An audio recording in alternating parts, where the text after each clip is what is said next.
So if Putin were to be overthrown by his oligarchs, and that's a possible scenario, how would it happen? Well, I want to look at this little video. Jayson Jay Smart kind of lays out his perspective about how this would have to happen and why it might happen and how everything could play out. So let's listen to this. He's on Ukraine breaking news, and he says this. From the very beginning of this war, and nothing happened yet. So what should happen to Putin to be overthrown? So if Putin were to be overthrown, the way that would go about, I would hypothesize, is that it would be due to the fact that oligarchs simply realize it's in their own interest. And why that is not the reason that you usually hear in the press, that it's just economic, they think that they would do better without Putin. It's actually much more simple. Putin is already 72 years old. His birthday was this past October 7th. And so looking ahead, you realize the man is older. At some point, he's going to die. And one thing that's allowed Putin to stay in power for all these years is that he was able to successfully balance the oligarchs in Russia and the different factions within Russia off each other. So he's the keystone that keeps them all from conflicting. He doesn't want to have bloodbaths in Moscow. He doesn't like to see fighting there. So he's been able to make sure to maintain some sort of peace between them. But he's the key figure in that. Now, there's a little bit of history here that you have to understand as well. So Boris Yeltsin appointed Putin, and the oligarchs were okay with that because the oligarchs all had what they had because Boris Yeltsin had kind of guaranteed it. And so they didn't want anyone to come to power that would take their stuff away from them. Putin seemed like he would be the placeholder that would keep everything in place, and he did that. So this is actually a legitimate, weird but legitimate model of how things could happen going forward. So listen.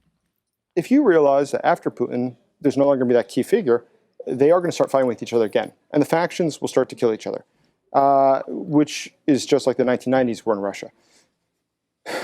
If you recognize that this is going to come and this is going to happen, it'd be sort of unwise to sit and wait for that to happen if you realize that your faction is not going to come to power. So if you're in a faction that's not going to come to power, you can be absolutely certain that when the other guys do come to power, they are going to kill you, they're going to kill your family, and they're going to take all of your assets. So the strategically wisest thing you can do is not just to leave this to fate, it's to rather move the needle, to sit there and to make sure that Putin is removed and that your faction is installed as the new leadership. And there's a lot of evidence that this is perhaps already at play within Russia, or that the Russian leadership is aware that this is what will go down. And I give you an example. When Prigozhin went to Rostov on his way to Moscow over a year ago now, something very interesting happened.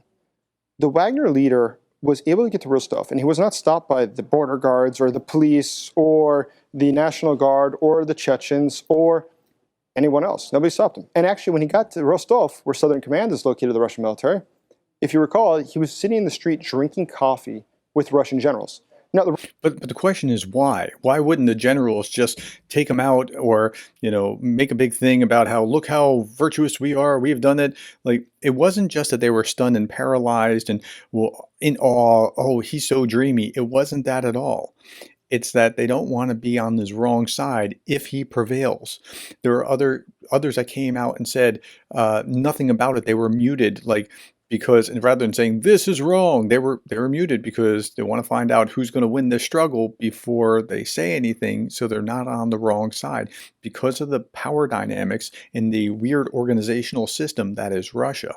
It's fascinating to watch. The Russian generals could have very easily called in airstrikes when he was 100 kilometers away from the city and killed him to prevent this. He was clearly leading a rebellion. But why didn't they do that? And if you listen to the audio of what they're saying to Prigozhin, they're not telling him, we're going to arrest you or this is serious. They're saying, you shouldn't do this. This isn't a good look. This is bad.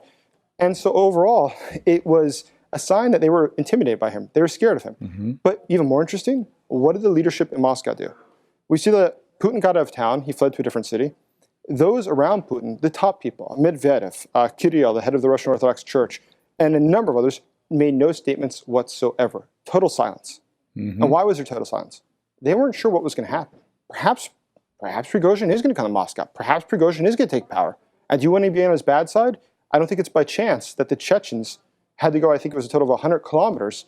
And they said it took them more than 8 hours and they weren't able to make it to Rostov. Do you think that's true? I don't think it's true. Well, in their defense, they were busy shooting TikTok videos at the time, and you can't get in the way of it because you got to really be in a groove for a TikTok video, especially if you're shooting double machine guns, that sort of thing. So, I mean, there is that. I think that very well, Kadyrov, the head of the Chechens, understood if they got there, they would actually have to fight, and that would probably not go well for them. But secondly, 100%. That's exactly right. It wouldn't go well for them, and they don't want to be on the wrong side, and they couldn't tell which side was the wrong side, because this is the system in which they live. This strange mob-like system. And if you think about Putin as a don of a mob, like the head guy of a organized crime, it actually makes more sense than just about any other metaphor I can think of. how about if Prigozhin does come to power? Do you really want to be on his bad side? Do you want to be enemy number one for him? I'm sure that Kadyrov does not want that. Kadyrov, like all the other strongmen, like all the dictators in this world, has only one objective. And his singular objective is to maintain power, to make sure that he's not killed or overthrown. Now, this is this maintain power. This is really interesting because this is every politician's chief aim, and this is proven by the Nobel Prize economist James Buchanan. That's what he made his chops on, is that politicians want to stay in power. So do dictators or petty dictators or petty tyrants. They want to stay in power as well. Same thing. So I think he was looking at the situation saying, I have to secure my own future first and foremost.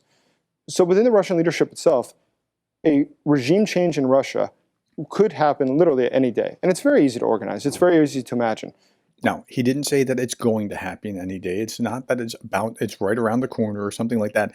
But if it were to happen, here's how it would go down. That's what he said. Right now, Russia, first and foremost, does not have a history of military coups, which is actually the highest predictor if there's going to be a future military coup, is if there's a history of military coups. Russia does not have a history. And Russia is much more controlled by the intelligence apparatus, which, as you're very well aware, is merged with the Russian mafia and operates as a global cartel. But that one is very close to Putin. But at the same time, within the senior leadership, it's very hard to ascertain what they're thinking. But we see signs of dissatisfaction. We see that Putin has appointed the intelligence services to do important things. For instance, to expel the Ukrainian soldiers from Kursk Oblast. They put the leadership of that into the hands of the FSB. But the FSB has failed to do that. And there's one failure after another. And as this continues, as there's more and more problems and Putin trusts them less, I think there's a good chance he'll start firing people. And when he starts firing people, as we saw recently with the military leadership being fired or being arrested for corruption, it starts to create serious internal problems where people trust the president less and less. That's right. The whole system starts to get shaky as soon as you start taking out different people. Like if you take out one that talked out against you, that actually, like that guy falls from a balcony somewhere, that actually brings some stabilization to the system. They know, yeah, he shouldn't have said that, and that's what happened, and this is what happens if you speak out. But if you start taking out people left and right, it creates instability within the system. Less and less. And so I think that ultimately, I don't think they would just do it out of spite or to help Ukraine. But I think that if they think that their own futures are going to be challenged. But don't you think that people in Russia are very passive at this point?